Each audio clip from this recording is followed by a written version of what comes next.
Hi folks, Dave, the Honest Audiophile. This is the TruthEar's X Crinacle Zero Red, and these are my Honest Audiophile impressions.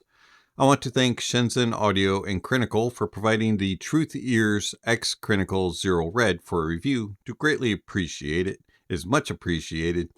Crinacle and Shenzhen Audio, you rock. Okay, so the TruthEar's X Crinacle Zero Red. This is a collaboration between TruthEars and Crinacle. It's also kind of a retuning of the original Crinacle Zero. It'll set you back $55 from your bank account. It has a dual dynamic driver configuration with a 10mm and a 7.8mm dynamic drivers. 17.5 ohms of impedance, 117.5 decibels of sensitivity, and a frequency response range of 20 Hz to 40 kHz. Comes in this white box. The only difference from the original box is that she's wearing a red shirt and it says Zero Red. Has some specs here on the back side. On the inside, you're going to get some artistic paperwork. You're going to get a set of replacement screen filters, a little carrying pouch, a 10 ohm base plus adapter, a tray that is full of a bunch of tips. As you can see, I used the silicone tips, did not use the foam tips. And then you get the Zero Red. They look very much like the original, only difference is red faceplates instead of blue. Connects with a 2-pin connection. Ear hooks could be a little bit better.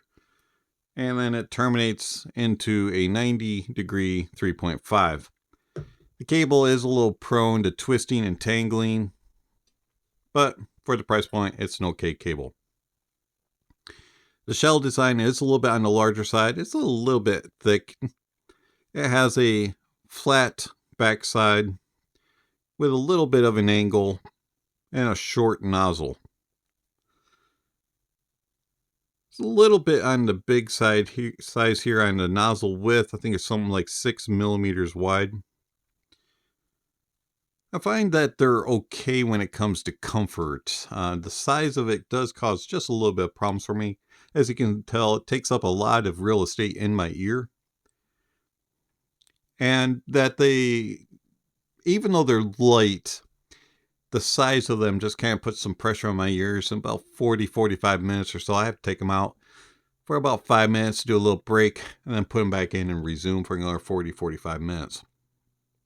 So not the most uncomfortable, but not the most comfortable either. They're just okay on that. Isolation of outside noises isn't very good. It's probably somewhere about 50% of outside noises being blocked.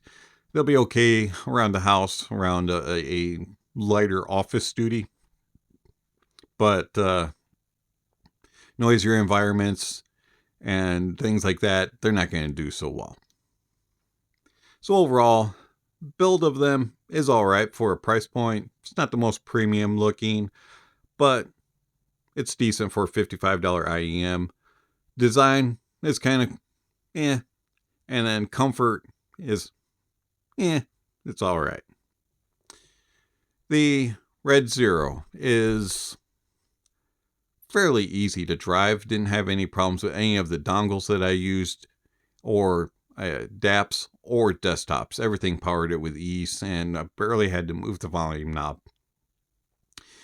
The only thing that is of note to mention is that the Red Zero doesn't like super warm sources. If your source is really warm, it's going to muddy up the sound. It's going to bloat it and make it kind of sound mushy and just kind of a meh performance. So just make sure that your source has a more neutral or a little bit brighter leaning sound signature, and the Red Zero will play just fine.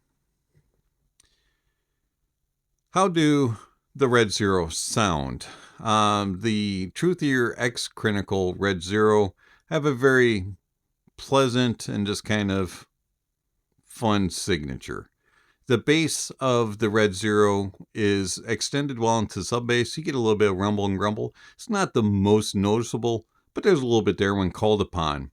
As far as mid bass, it has a little bit of impact, and you get some decent slam and punch, but it's not the most authoritative and not the most dominant type of mid bass. It's just kind of there.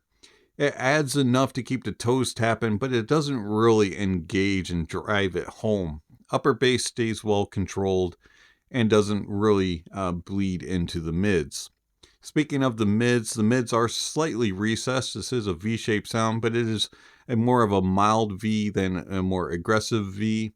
And I find that the mids have nice tonality to them and decent details and resolution, but they just kind of lack life. They are kind of going through the motions, and it kind of is just like boring sounding. And I find that the mids have an okay tonality, but they just lack engagement and musicality. There's just not a lot of life to them. The upper mids are slightly elevated, and that'll bring a little bit of something there, but it's not really enough to like spark any energy. And then the treble. The treble is kind of lackadaisical as well. Lower treble is a little more energetic than the rest of the treble, but for the most part, the treble is just kind of pleasing and non-fatiguing. There's a little bit lack of air and a little bit of space, but overall the tonality is fine. It just kind of lacks engagement, and you just kind of miss something. It's just kind of overall bass, mids, and treble of the Zero Red is very pleasing sounding, but it's just not engaging. And I just find it to be a little lackadaisical and chill. Soundstage of the Red Zero is small. It's not a very wide stage at all. And it's almost borderline cramped. It's like a room that has just enough room for one more person. You wish that other person wouldn't come in the room, though. It's a little too snug, and you wish that there was more space. And depth is not really that good. You can not really read into the stage very well. And imaging is all right. Things kind of cross across the stage and move, and you can follow them, but you really can't pinpoint and laser detect where they're at. It's more like they're over here, and they're over there, and they moved over here, but you can't really, he's right there, she's right there, they're right there. That's like you can't really do that. Detail retrieval is okay. It's not anything that's going to really wow you. You will miss a few things here and there. And then resolution is all right. It's not the most clean and clear sounding, but it's not the worst offender either. Tone and timbre are all right. Nothing sounds offensive, but it never really sounds truly natural either.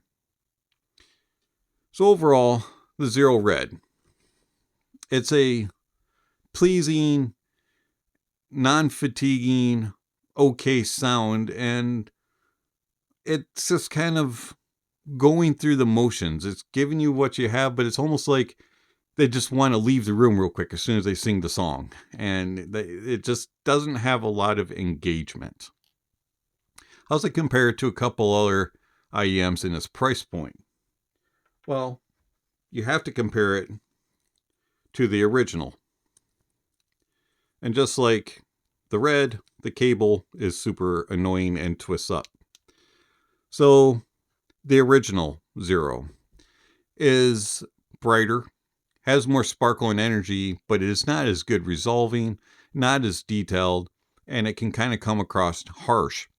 The bass is a lot more impactful, but also has more bloat and is not as well detailed and resolving. And so overall, the Red is definitely an improvement over the original.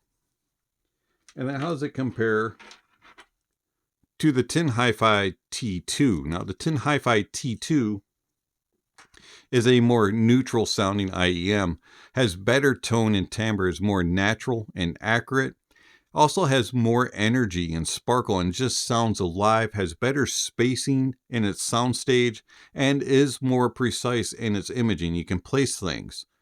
And bass is not as impactful as it is on the Red, but it is more detailed and resolving. Overall, I find that the T2 is more accurate and true and a better detailed and resolving IEM than the Red, but may not be as pleasurable to listen to. So, the TruthEar's X Crinacle Zero Red. I don't mind it. It's pleasant to listen to, and it has a fun factor to it while being chill. It doesn't offend or really disappoint. It just kind of does its thing. And honestly, it's my favorite Crinacle collaboration under $100. And it's a very pleasant V-shaped sound. I don't mind it. Is it the best at its price point? Nah. But is it a safe bet and a safe choice at its price point? Sure. It's been Dave, the Honest Audiophile. Thank you for watching, and I'll catch you on the next video. Speaking of next video, somewhere on screen, subscription links and notification bells. If you haven't already, please check those off. And then check out the links down below. There's all kinds of information down there regarding how you can contact channel, follow the channel, and support the channel. Speaking of supporting the channel, I want to thank all those who support me through Patreon and YouTube memberships. It is much appreciated. I know that it's not easy financially these days, and so the money that you sacrifice from your own personal budgets to give to a channel to help it to grow and to produce videos is much appreciated. If you're interested in supporting the channel, please check out the links down below. There's all kinds of ways that you can do that through monthly subscriptions with Patreon and YouTube memberships, or one-time gifts with PayPal and Venmo. Also, you can check out the links down below for all kinds of other information down there, like music recommendations, gear recommendations, and how you can contact channel and follow the channel. All that kind of stuff is listed down below. And lastly, don't forget to enjoy the music, and that honesty is the best policy.